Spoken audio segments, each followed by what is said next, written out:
Today's poem is a request from Cheska Stewart. As she's both a brilliant gardener and has studied English literature at uni, her choice is appropriate. Happily, it's another poem I've never read and by a poet I've not come across before either. This may well be because, as in the visual arts, women are often inexcusably overlooked. Or it may be my fault. Probably both. It's by Edith Joy Scovell, an old Cornish name, and it's called Deaths of Flowers, in which she compares the tulip's expanding and flamboyant, self-dismembering style of death with the inwardly reductive demise favoured by irises, which she sees as an ignoble attempt on the iris's part to assume the fetal position and return to being a bud. I can imagine Scovell sitting at her table writing this poem, inspired by a vase of spent spring flowers, ultimately bound for the compost heap. Thematically, the poem comes from the same wellspring as Roger McGough's more frivolous poem, wishing for oneself a particular style of departing this life, death à la mode. Scovell actually lived until she was 92, at which age a quiet iris exit may well be more dignified than a tulip-like shedding of parts. At first I couldn't find any snaps of either flower in our walking archive, but then I found a single tulip, which has had to understudy all the characters in this presentation.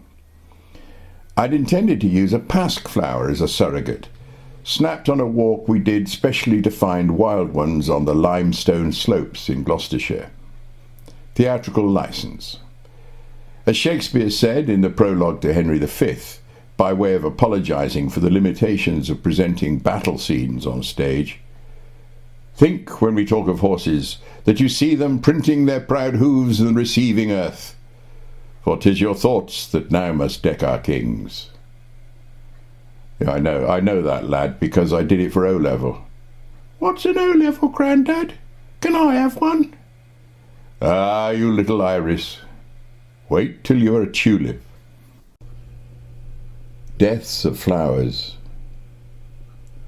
I would, if I could choose, age and die outwards as a tulip does, not as this iris, drawing in, incoiling its complex, strange taut inflorescence, willing itself a bud again, though all achieved is no more than a clenched sadness, the tears of gum not flowing. I would choose the tulip's reckless way of going, whose petals answer light, altering by fractions from closed to wide, from one through many perfections, till wrecked, flamboyant, strayed beyond recall, like flakes of fire, they piecemeal fall.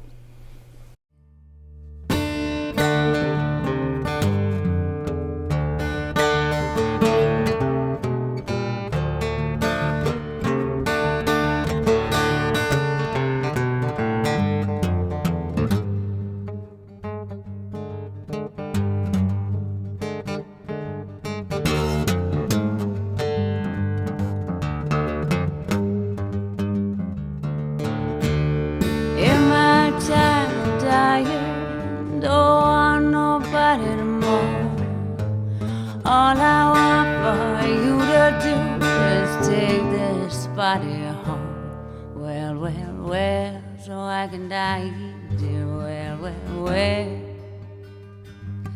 Well, well, well, so I can die easy. Jesus gonna make up my